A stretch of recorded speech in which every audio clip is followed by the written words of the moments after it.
Hey, hello everyone. Welcome. It's Meredith. I am here with a weekend reading for Friday the 5th, which is New Moon in Aries.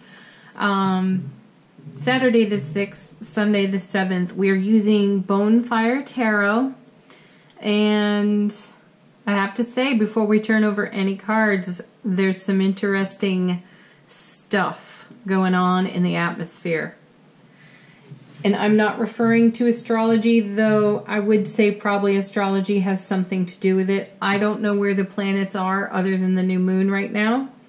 But I will say, it's like a cosmic ladle has dipped into our souls and turned over a whole bunch of junk that requires our attention and our love and our highest vibrational frequency that we can bring to it.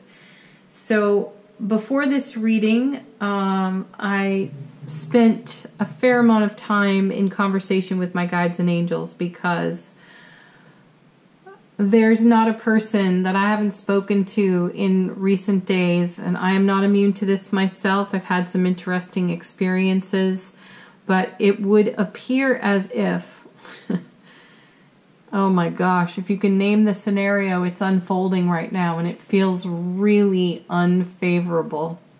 However, the guides say this is, this is us loading up the truck, packing it all up, because we have moved into a frequency that is much more desirable. But anything unlike that frequency is showing up in front of us, and just simply making us aware of its presence so that we can bring more love to it and let it all go, because it no longer has a purpose for us. Now, we had some messages earlier this week. Last week, a theme appeared in the April monthly readings that if it doesn't serve us, it's got to go. This is not a time to procrastinate any longer on the things that really do need our attention, because the universe desires to make a divine delivery to us for the very things we've been manifesting for, praying for, dreaming for a long time. And in order for all of that to truly take root and be our way of being, the happiness we desire to be, to live, the frequency we want to exist from, anything unlike it's got to go. So this is what's happening. I can't even tell you the scenarios that I've heard from people, scenarios that I've witnessed for my own self. I've had moments to sit back and think, holy cow, I cannot believe I'm still carrying that with me. But okay, I love myself enough, I can let that go.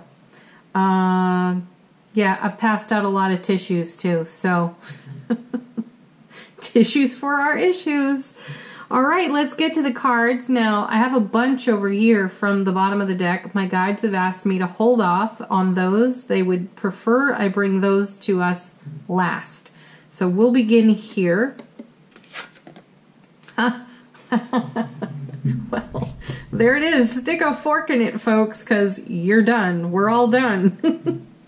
Oh my goodness, yes. Nine of Swords. There it is. Awake in the night. Concerned, anxiety, frustration, overthinking. I've heard this story repeatedly this week.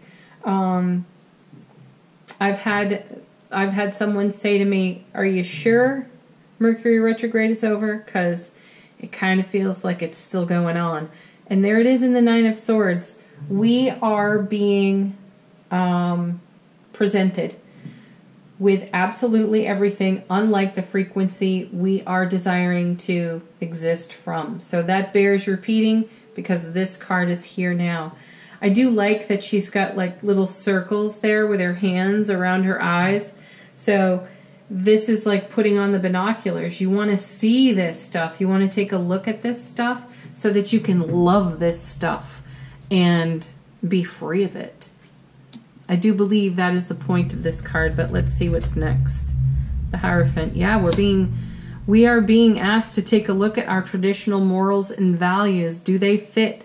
Do they belong where we are now existing? Are they in harmony with our happiness, with our joy? And I feel like this card is weeding the garden. So as these things come into focus for us that probably no longer have a purpose for us, we've got to weed the garden with everything that goes with it, with love. We have to continue with the compassion, the kindness, the love, the self-care. And another friend I've spoken to recently would say and remind us all that there are only two choices. It's love or it's fear. And so here we are with the Nine of Swords. We've got fear rising up. It's simply asking for attention, validation, love, and release. And we may find ourselves encountering some challenges within the release. So we need more love, not less, when we feel challenged with that. So one more really dear friend of mine.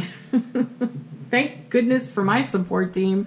Oh my goodness. She reminded me that I stand in a pillar of light. So I'm going to pass that on to the rest of you. To visualize yourselves standing in the center of your own pillar of light. You're connected to infinity. You can do an infinity breath. That may be helpful to you. If you don't know what that is, just Google or YouTube it and do some meditations on it. But really do see yourself as a beautiful column of white light. We'll use our selenite. Imagine you're in the middle there, just bathed in this beautiful white divine light. And this will help the process for you. Get into your heart space. Put your hands right over your heart center. Breathe there. If that's what you can do right now, do that. But be in your heart space. Be loving yourself and be loving whatever rises. Next. Eight of Wands. Yes, we have some serious mojo on the incoming from the universe. And this is a card of union and a card in ancient tarot of marriage. And so the feeling here is there's an alchemy process taking place spiritually, energetically within us as we anchor, ground, not so much anchor, but ground to the frequency we most desire, our highest vibration of happy. This is really what's going on, even though it may look like a complete and utter shit show as we get there. But we have the Eight of Wands. This is energy. It is information on the incoming. I do feel that this is a universal message. My guides and angels are very deliberately and intensely driving this reading. And so I feel the force of their love in this message. I feel this as a wave from the universe bringing to us, again, all the things we've been praying for, dreaming for, manifesting for, and this is helping us clear the deck of everything unlike that. Yeah, Five of Coins. What a beautiful card to have underneath the Nine of Swords, because this other energy is what it looks and feels like on these two cards. This is where we left ourselves out in the cold. This is where we are now embracing ourselves with pure, raw, divine love, bringing ourselves in out of the cold to allow and to receive exactly what's in the oncoming, what's on offer to us from our dreams, goals, intentions, prayers, manifestations.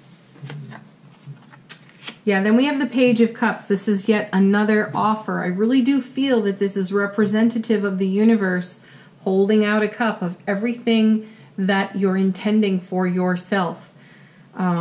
I love that it's the page because it's fresh, it's new, it's young, it's revitalizing, it's full of vitality, it's full of love and you know, harmonized, beautiful, raw emotion. And this is where we are, I'd say, bridging this energy here with what's in the oncoming from the universe. Next is, oh, look at this, Temperance. Perfect. I did just say we had a bit of an alchemy going on from where we've been to where we're going. This page feels like a bridge. The energy is moving swiftly, and as it moves swiftly, it is certainly churning up the business on this 9 and this 5, because that's just got to go.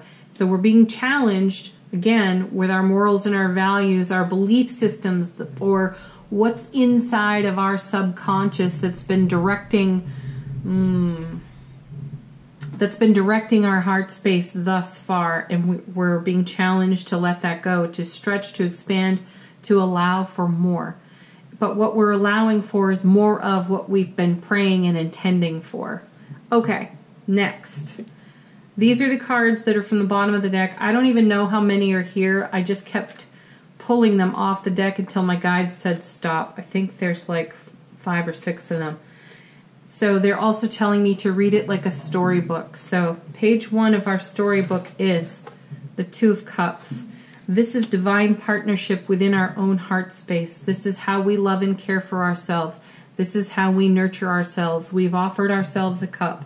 The universe has offered us a cup, and we are saying yes. The answer is yes to the eternal question, to the eternal invitation to happy. The answer is yes. Totally channeling this for my guides, by the way.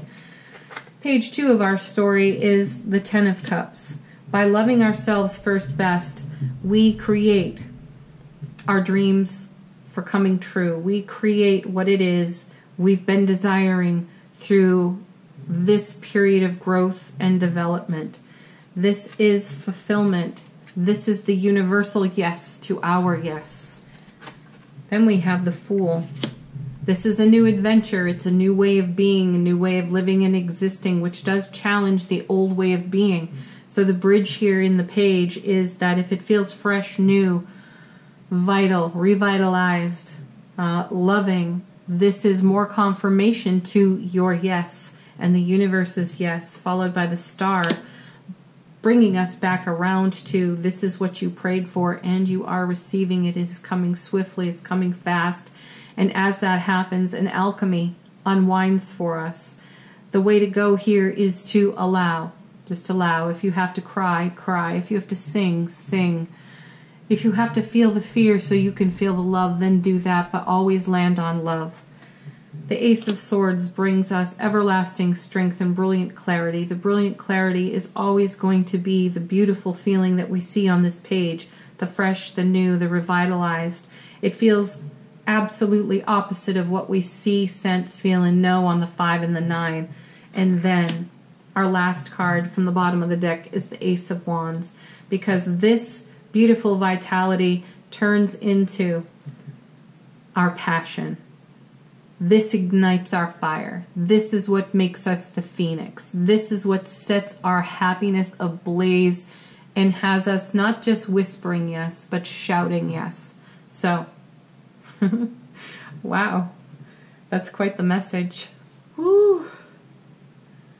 Okay, so my guides are going to back off a little bit, but that's their story to you through the cards, to all of us through the cards. They are saying to me now, hang in there, you can do this. You are equipped, you are empowered, you are full with absolutely everything you require. And it's going to come down to yes and love. Love and yes, every time. If you feel fear, embrace love. Open your heart space for love and say yes to your dreams, goals, and intentions. Wow. All right. Feels kind of like I should just leave it right there. And yet I'm shuffling other cards. I normally invite you to ask a question at this point. So if you want to, you go ahead. But I do feel that guides and angels are still talking here through the cards. As they wind that channeled message down, we have let go. If it is unlike love, if it is unlike your yes, let go.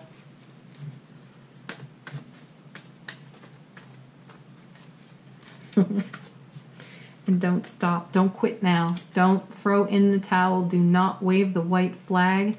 It's not that time. Keep going. Oh my gosh. You can't fake that. You just can't. Emphatic yes with the exclamation point. Okay.